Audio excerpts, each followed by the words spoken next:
हे भगवान फिर उसकी गति क्या होगी? आपने तो स्पष्ट कह दिया कि जिसका मन वश में नहीं, जिसकी इंद्रियां वश में नहीं, उसके लिए योग प्राप्त होना कठिन, अर्थात भगवत प्राप्ति होना कठिन है। जो तत्परता पूर्वक संयमित होकर अपने मन को वश में कर ले, वो सुख पूर्वक भगवत प्राप्ति कर सकता है।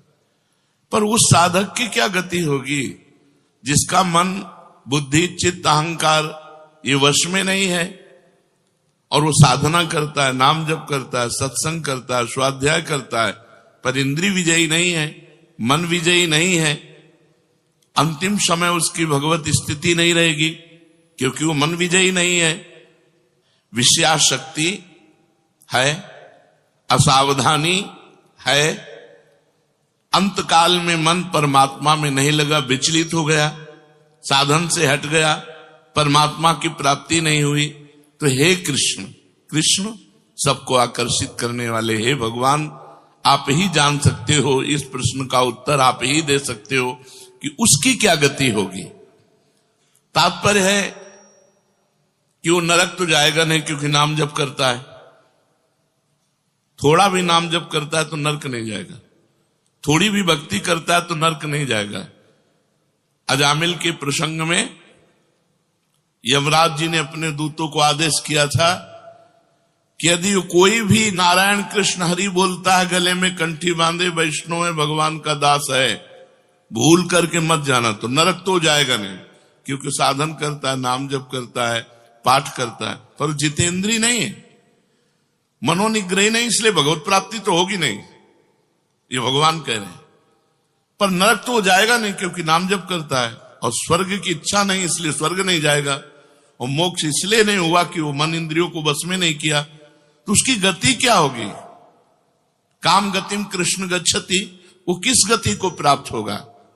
कश्चिन्नो भय विभ्रष्टस् छिन्ना भ्रमिव नश्यति अप्रतिष्ठो महाबाहो विमूढ़ो ब्रह्मणा पथि। हे महाबाहु, हे अजान बाहु, संसार के आश्रय से तो रहित है और परमात्मा के मार्ग में भ्रष्ट हो गया है, परमात्मा को प्राप्त नहीं कर पाया और संसार के मार्ग को छोड़ दिया है, दोनों ओर से भ्रष्ट हुआ, उसकी क्या गति होगी? कहीं वो किसी बादलों की तरह छिन्न भिन्न नष्ट तो नहीं हो जाएगा? दोनों ओर से भ्रष्ट हुआ, अर्थात संसार मिला नहीं, परमार्थ में भगवान मिले नहीं, तो उसका समय जो परमार्थ में गया, जो भजन साधन में गया, वो सब बेकार हो गया, क्योंकि आपकी तो प्राप्ति हुई नहीं। एतन्मे संशयम कृष्ण छेतुर्मर्हस्य शेषतः त्वदन्या संशयस्यास्य छेता नाहुपपद्यते। हे कृष्ण, मेरे इस संदेह को सर्वथा छेदन करने के लिए आप ही समर्थ हैं, क्योंकि किसकी क्या गति होगी इसका निर्णय तो सिर्फ भगवान कर सकते हैं।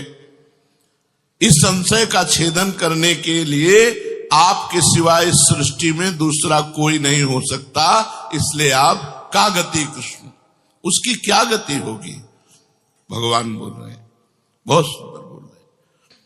पार्थ नैवेह नामुत्र विनाशस्तस्य विद्यते नहि कल्याण कृत कश्चित दुर्गतिम तात गच्छति। पहली बात है कि उसकी दुर्गति नहीं होगी, ये तो बस पक्की मान लो। वो नरक नहीं जाएगा, वो स्वर्ग नहीं जाएगा, मोक्ष नहीं होगा, लेकिन उनकी दुर्गति भी नहीं होगी। ऐसा नहीं है कि वो दुर्गति को प्राप्त हो जाए। जिसको अंतकाल में भगवान का स्मरण नहीं होता, उसका कहीं पतन तो नहीं हो जाता? अर्जुन का पूछना था। इस बात को लेकर के बहुत व्याकुलता थी कि बेचारा साधन कर रहा है, इंद्रियां बस में नहीं, मन में बस में नहीं, तो अंत समय भगवान का स्मरण नहीं होगा तो उसकी दुर्गति हो जाएगी। तो भगवान कह रहे पार्थ नैवेह नामुत्र विनाशस्तस्य विद्यते। हे पृथानंदन, सच्चे हृदय से जुड़ा था, भगवान जुड़ना देखते। रहत न प्रभु चित चूक किए की, करत सुरत सै बार हिए की। भगवान उसकी क्रियाओं को नहीं देखते, उसके चित्त को देखा, हृदय की बात देखी।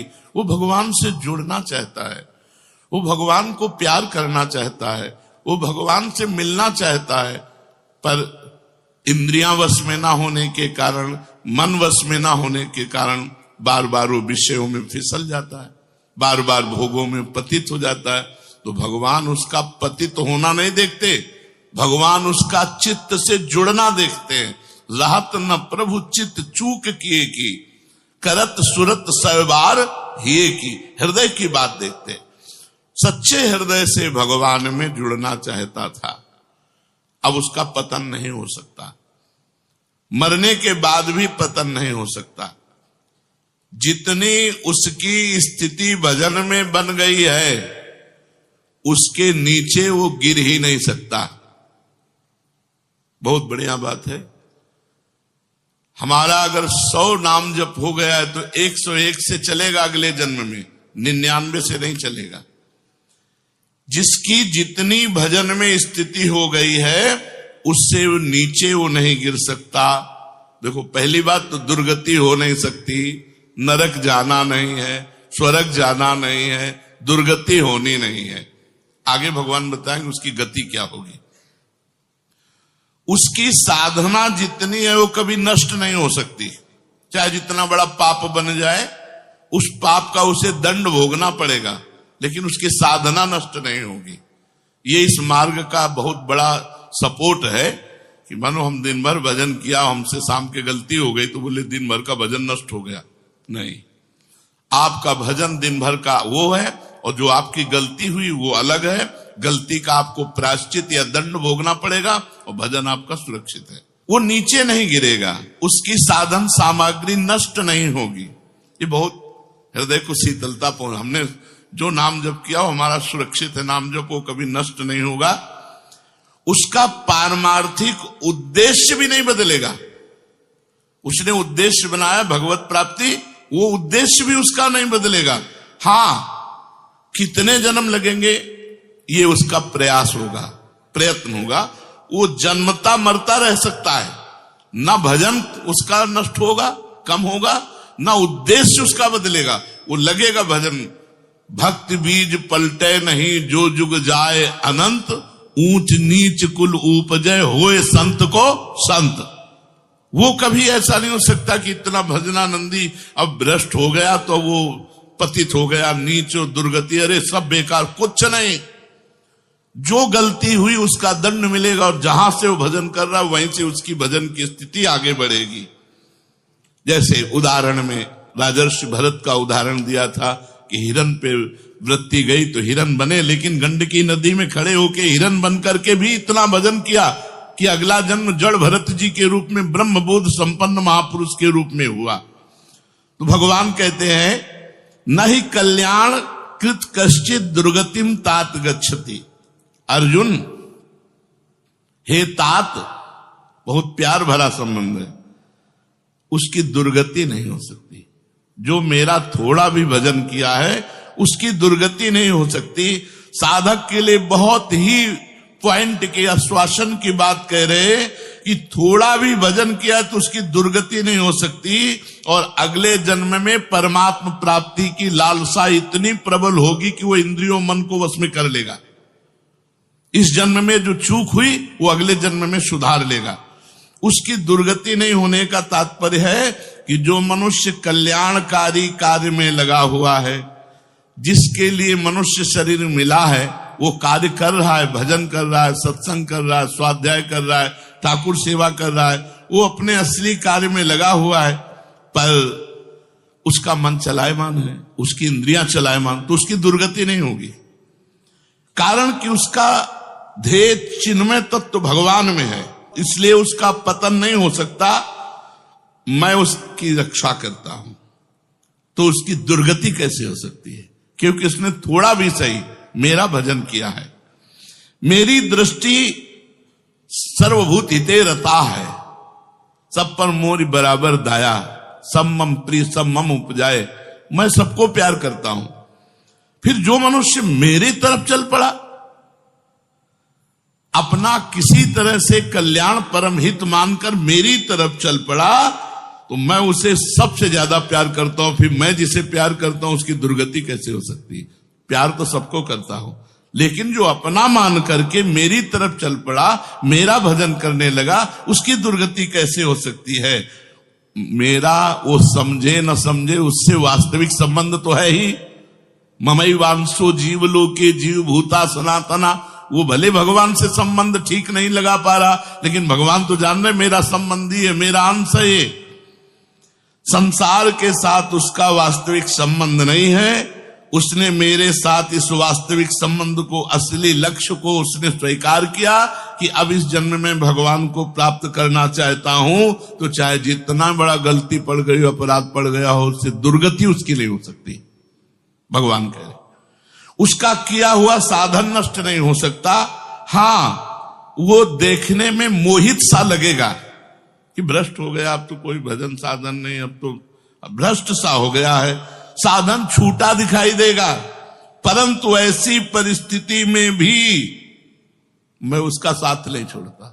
उसने मेरा भजन छोड़ दिया, मेरा साधन छोड़ दिया, लेकिन मैं उसका, जैसे एक सत्संग में दृष्टांत में देते थे कि जगन्नाथ जी की सेवा में श्रीअंग पार्षद रहते थे, तो उनमें से एक पार्षद वैश्या संसर्ग करने लगे कुसंग के कारण। तो जब सब पार्षदों को पता चला तो उन्होंने बुलाया और कहा, देखो तुम परम पावन श्री जगन्नाथ जी के अंग सेवी हो, या जगन्नाथ जी की सेवा छोड़ो वैश्या का संग करो, या वैश्या संग छोड़ो जगन्नाथ जी का अंग संग करो।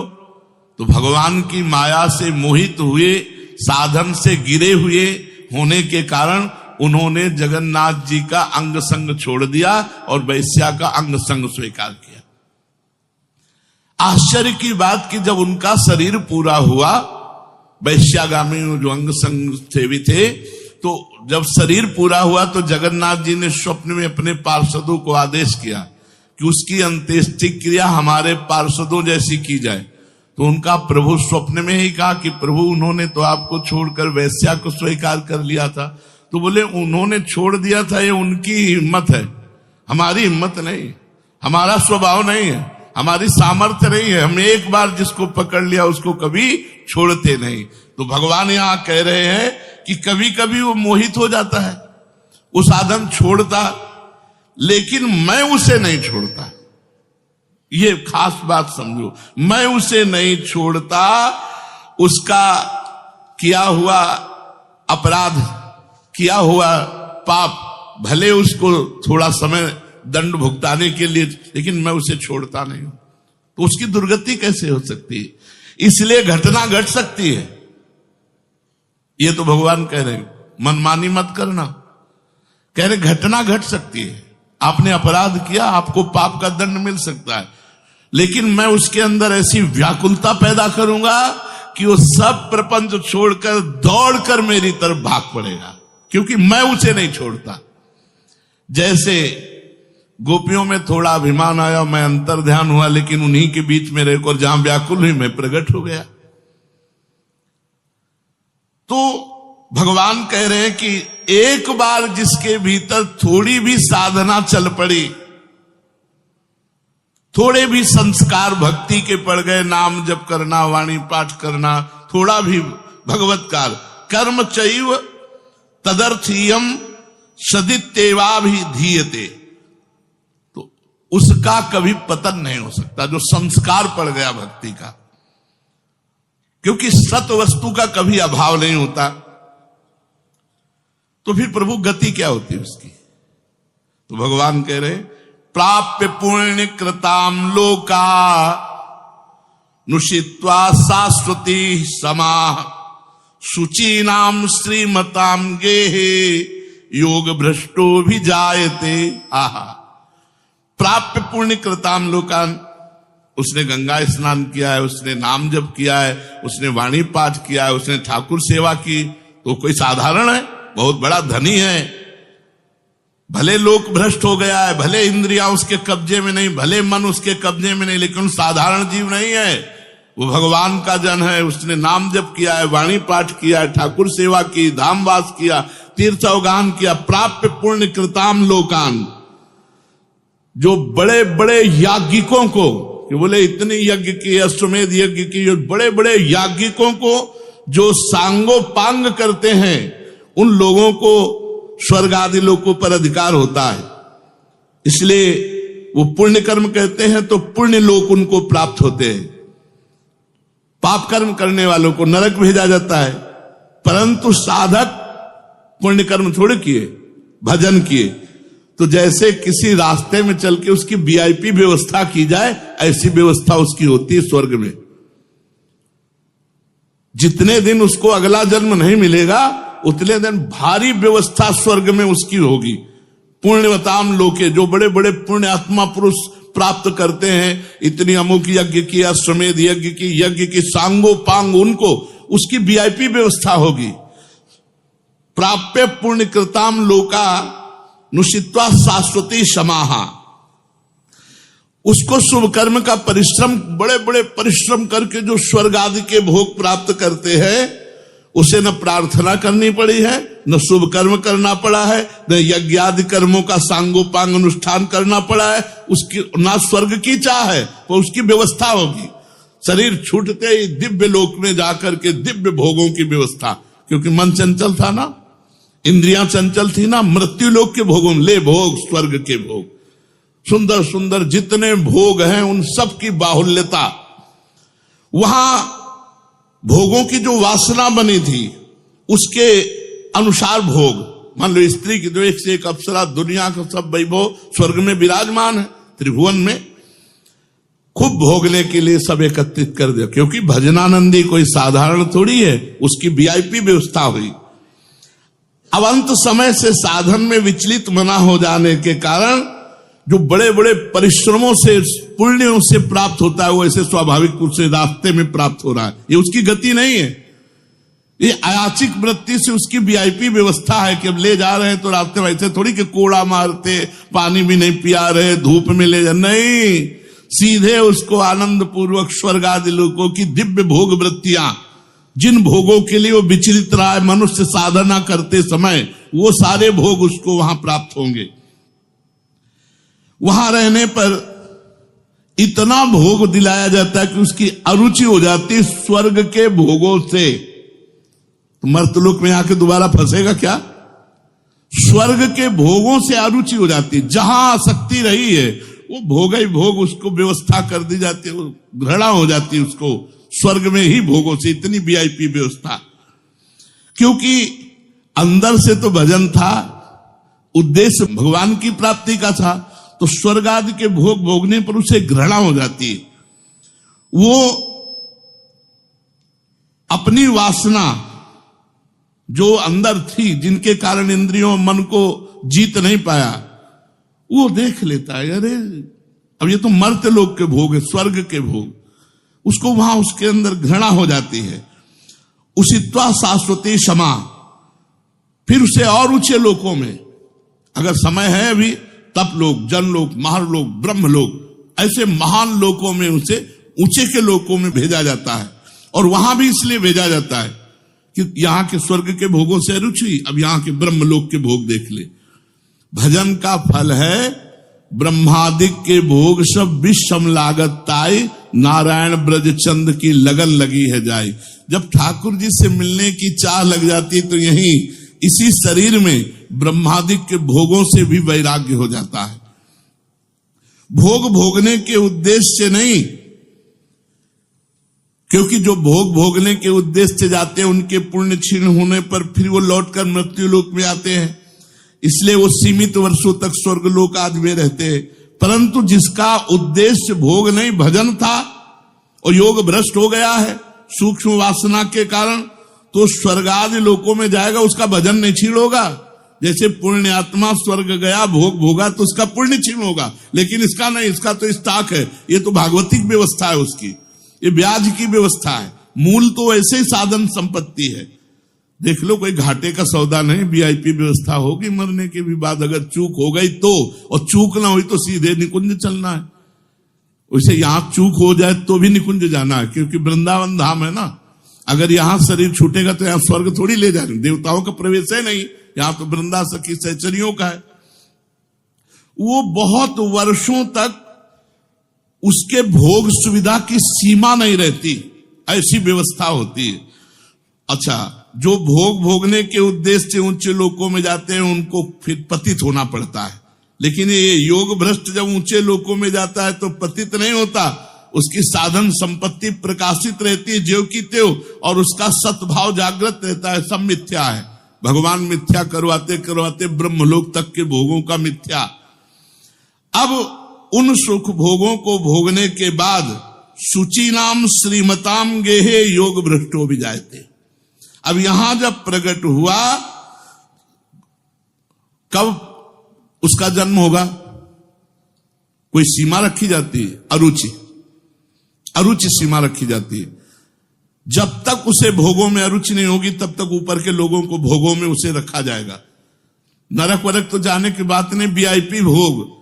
जब अरुचि हो गई, अरुचि होगी ही, क्योंकि वो भगवान का भजन करता रहा है। वो ऐसा नहीं कि अब विश्राम मान ले कि अब अप्सरा मिल गई, विमान मिल गया, स्वर्ग मिल गया, अब यही नहीं। उसकी यात्रा नहीं रुकेगी, उसका भजन उसको कचूटेगा, उसके अंदर जलन पैदा होगी, अशांति हो जाएगी। ये सब भोग नहीं चाहिए, मुझे भगवान चाहिए, चलो ब्रह्मलोक।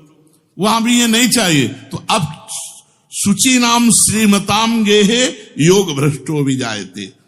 अब योग भ्रष्ट जब मृत्यु लोक में लौटा तो जगत पूज्य घर में पैदा हुआ। जगत पूज्य घर में श्रीमान, सारा संसार जिसे झुके, ऐसे घरों में पैदा, उच्च कुल, भक्ति संपन्न। श्रीमान का मतलब होता है, एक लौकिक शब्द होता है वैभव संपन्न, लेकिन भागवतिक वैभव संपन्न महापुरुषों के घर में उसका जन्म होता है। और लौटने का कारण जो है, उस कारण को भगवान जानते हैं, उसकी बहुतायत कर देते हैं। स्वर्ग भोगा, ब्रह्मलोक के भोग भोगे, और यहां सारे भोग उसके दे दे, ये ले, अरे भगवान का दास है कोई और, ये ले, ऐसे घर में पैदा किया। अब उसकी जो साधन संपत्ति उसको खोल देते हैं, अभी तक बंद रखा, हानि नहीं हो सकती। अब जे ही जन्म हुआ, जैसे अपने लोग अब जे ही स्कूल जाते, स्कूल से पढ़ के आते, लगता है माँ नहीं टिकेगी, पिता नहीं टिकेंगे, सब मरेंगे, तो मेरा साथी कौन है, मेरे जीवन का लक्ष्य क्या है, क्या यही उद्देश्य है? बस बैठ जाते एकांत में। और संत जन आते थे, वो श्री राम जय राम जय जय राम, श्री राम जय राम कीर्तन कराते थे, तो वही याद था, श्री राम जय राम जय जय राम, श्री राम जय राम जय जय राम। बस नाम जप करना निश्चय हो गया। 13 वर्ष के उसको भागो। ये देखो, उत्तम कुल ब्राह्मण के घर में, और पूरे साधु महात्माओं का सानिध्य, और पिता पूरे स्वयं महात्मा, नंगे पैर हल जोतते, बड़ी कठिन परिश्रम के द्वारा वो उदर पोषण करते। और संत महात्मा 8-8, 10-10 संत महात्मा दरवाजे पर। बच्चापन से ही क्या बन, अब मुझे संसार से भाग, किसी ने हमें सिखाया नहीं, भागो संसार से और भगवान की प्राप्ति करो। तो मनुष्य जन्म में जे ही जन्म लिया से साधन संपत्ति खोल दी गई। अब वो साधन में एकदम चिपक गया, क्योंकि पीछे जहां चूक हुई थी वो ऊपर से नीचे तक सब समुदाय भोगों का देख लिया। अब उसका अंतःकरण साधना से परिपूर्ण होने लगा। वो जो अंकित संस्कार भोगों के थे वो अरुचि पैदा हो गई। योग भ्रष्ट अज्ञात रूप से पुनः ऐसी साधना में लग गया जिसमें किंचन मात्र भी इंद्रिय और मन का मनोरंजन नहीं, पूर्ण इंद्रिय विजेता, पूर्ण मन को संयम में करके। अब वो ऐसी योग भ्रष्ट जो पुरुष था, श्रीमानों के घर में जन्म लेकर के वो भोगों में फंसेगा नहीं, पुनः भजन में बड़ी तेजी से चल देगा, और ये उसका आखिरी जन्म होगा। तेजी से भजन करके भगवत प्राप्त हो जाएगा। तो अर्जुन जी ने पूछा था कि फिर क्या उसका पतन हो जाएगा? जो भगवान का भजन करता, भगवत प्राप्ति नहीं कर पाया, मन वश में नहीं हुआ, इंद्रिया वश में नहीं हुई, तो भगवान ने उत्तर दिया, वो ऊंचे के लोकों में जाकर खूब सुख भोग, जिन भोगों के लिए लालायित रहा था वो सब भोग मिलेंगे, और अंत में श्रीमान के घर में, कुलवानों के घर में जन्म लेकर भक्ति का ऐसा वातावरण मिलेगा कि जन्म से ही भगवान के भजन में लगकर वो इस जन्म में भगवान को प्राप्त कर लेगा। शेष चर्चा आगे। श्री राधा वल्लभ लाल की।